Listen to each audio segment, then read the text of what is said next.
Hi guys, let's take a tour of the van, shall we? This is a tour before I've done anything to it to change the living area or anything like that. Now, what I just do, as you saw in the previous clip, is I just got an oil change, and yeah, got an oil change, fuel filter replaced, and what was the other thing? Differential fluid changed. They said that needed to be done, and brand new van to me. I'm not gonna cheap out and skip that stuff. So here's a breakdown of what they did. Inspected all this stuff. I didn't really see him inspecting too much. He inspected like 4 things.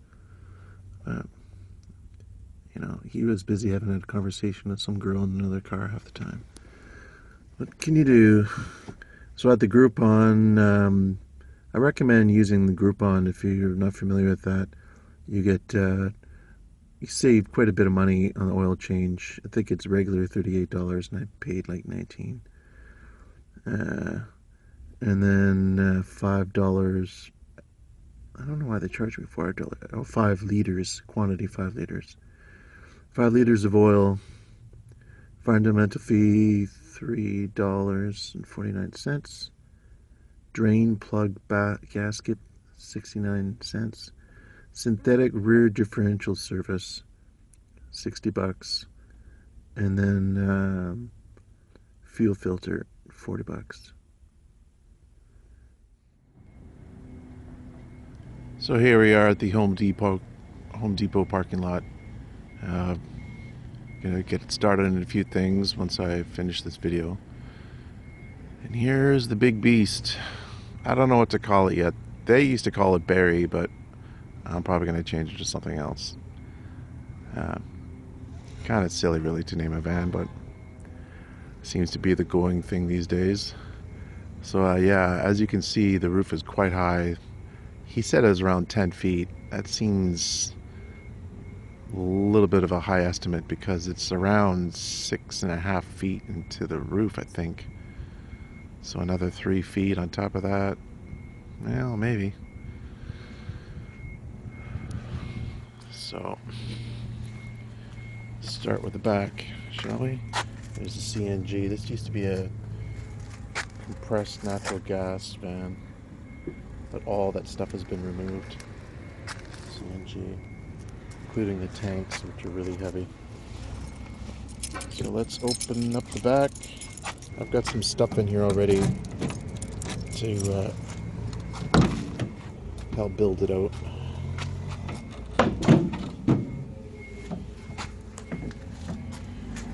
They threw in this 30 amp cord, which I'll never use because when I'm ever going to go camping, I'd love to, but they've got this, they put it on this window from a junkyard, which is like an opening window, which is kind of cool, but honestly, I'd rather it not be there. I'd rather just have a regular window. So I might even replace it and put a regular window on. Or see, it's a little bit loose. My concern is that it's loose a little bit, and it's not really loose. I shouldn't say that. I'm just worried about water getting in there, because it rains here so much.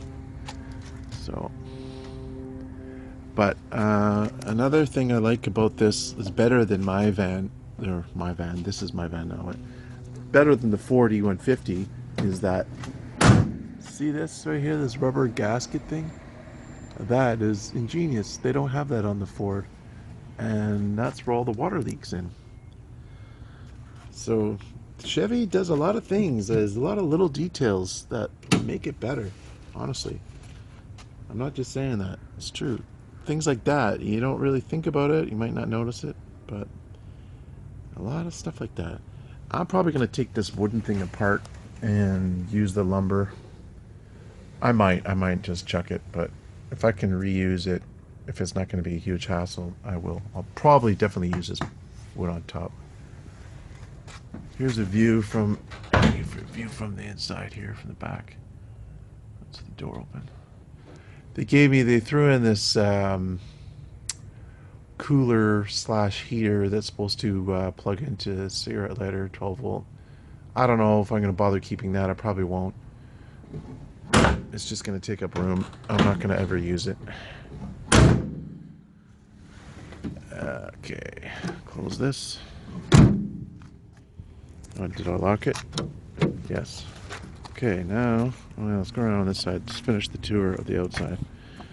So here is it from this angle. It's a nice sunny day here. It's very rare we get sun these days, it seems.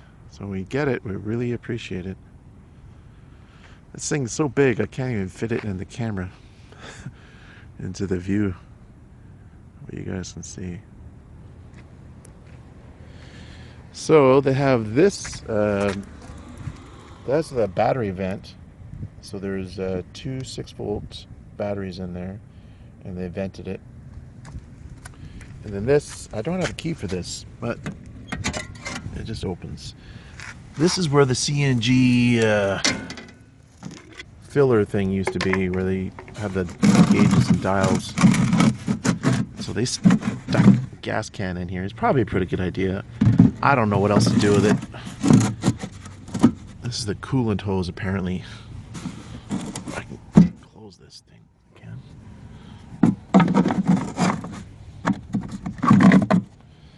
Anyway, if anybody has any ideas what to do with that little cubby thing, let me know. Okay, got that all closed. Now, one thing I don't like is the previous owner, not this owner, but the previous owner. So what happened was, from the factory, it was bought by converted to natural gas, and I think it was used by some kind of public utility. And then it was sold to the second owner, and then it was sold to the third owner, and I am the fourth owner. But the second owner tried to reseal the roof, and what they did was they left a lot of the, it looks like Dicor or sealant of some sort on here, and it does rub off. Like, I can rub it off with my finger. So it's kind of messy. I'll have to clean all that up.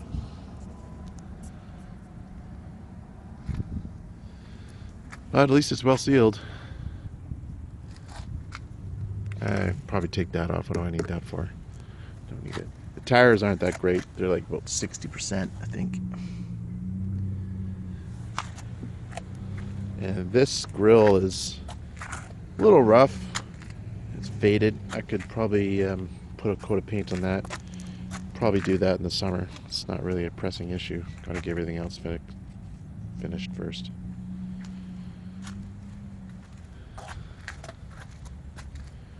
Now let's open her up.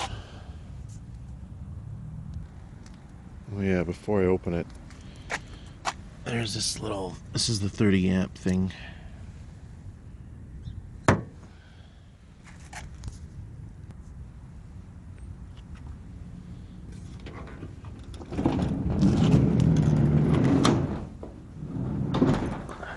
So like I said, I got some stuff in here already.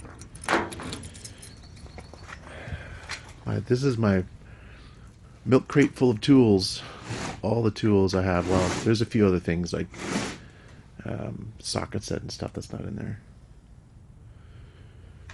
This, I'm hoping to think about today how to do this, how to fill in this gap.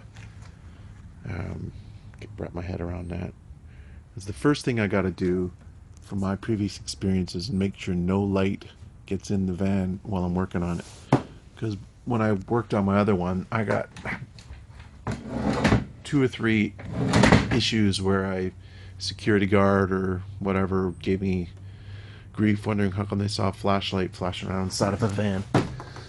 So make sure that I block all areas of light escaping from the van so I don't get any hassles.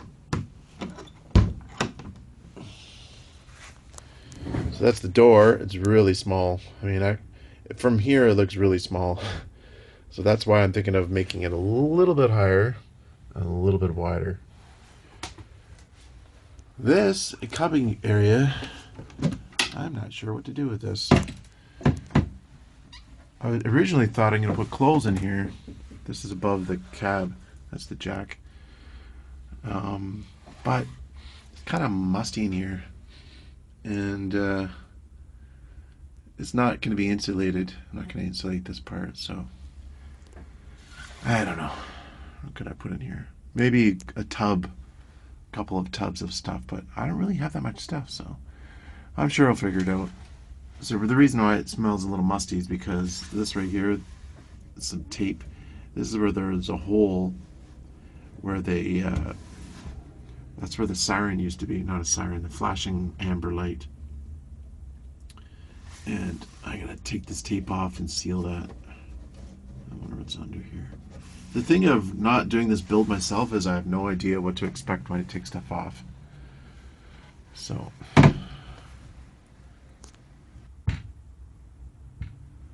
they include a fire extinguisher, which is nice. Definitely good to have. And dropping stuff here. This gap. Now, I am not 100% sure what I'm going to do with this yet. My concern is that they use this cheap material to insulate with, which is the styrofoam based foam board. And if you look in here, you can see it easier. It's 1.5 inches thick. I don't know if I'm going to bother keeping that, but I think what I need to do is take the panel off and take a look at it. I have a very strong feeling that they did not put a vapor barrier in here, which means I'm going to have to take it all apart anyway if I want to do things right. Because if you don't put a vapor barrier, then you're living in something. The moisture is going to get to the walls. I don't know. How much do you think it matters? Should I bother? It's going to be a huge job just to put a vapor barrier. But I do want to put some more, because the same stuff that's in the walls is in the ceiling, and I wouldn't mind putting a further layer of insulation in there. And I don't like that this thing isn't sitting. Call me OCD, but I wish that was more flush. They have these old-fashioned light bulbs. Gonna swap those with LEDs pronto, but it works. Because right now it's on. He said that he's got these two 6-volt batteries, and that they're good for 3 days of parked, and it's run off a solenoid, which means solenoid means that the alternator charges the batteries, and having the solenoid in there means that when the vehicle's off, the battery, how does that work again? When you're driving, the alternator will charge the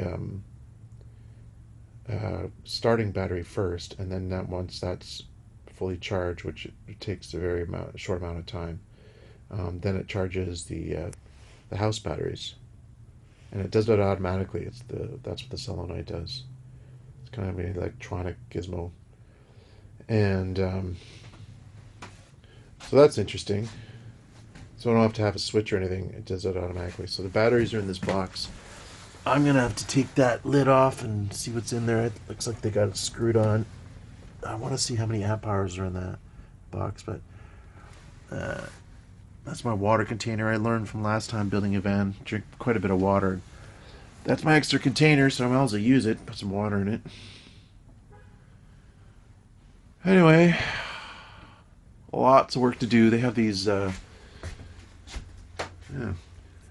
have AC 110 voltage. So the story is they paid $1,300 to have these at an RV place professionally install the solenoid, the batteries, and run the wiring and these receptacles, and includes this 450 watt inverter, which honestly I don't really need, but definitely going to use the batteries. $1,300. Whew, that's a lot of money. Now I wouldn't pay that because I wouldn't need all that. I just need the batteries. But that's it. So in terms of height, I'll show you my head here and how high it is. I am 6 feet tall, and this is a little bit above me. So, well, how far? 4 or 5 inches? Yeah. That's cool. So I'm deciding now what to do with the floor. Should I put insulation under the floor? They say that it's virtually impossible to keep the floor warm, so you're wasting money and effort and headroom if you put stuff in the floor.